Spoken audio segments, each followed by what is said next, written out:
You've probably heard about the life-changing effect of Kundalini Yoga, or maybe you're just curious about this very unique form of yoga. If you're a newbie and you're like, where the heck do I start?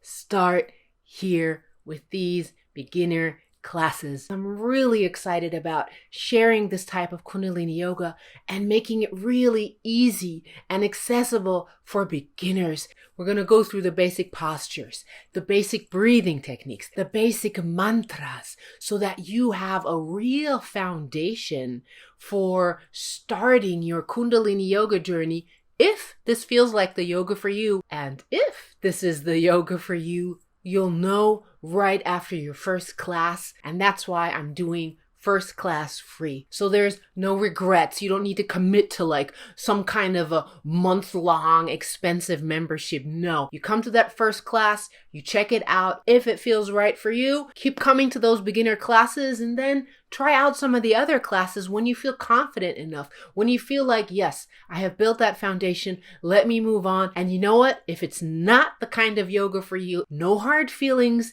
you didn't lose any money, all you did was try out something new, and you know what? You should celebrate yourself for that. So whatever you decide after your first class, I am celebrating you, and I hope to see you in a beginner Kundalini Yoga class because it's the bee's knees, and if it's for you, you'll know, and I would love to support you on this journey. My name is Charisma Whitefeather, and I cannot wait to meet you in the beginner Kundalini Yoga class. Bye.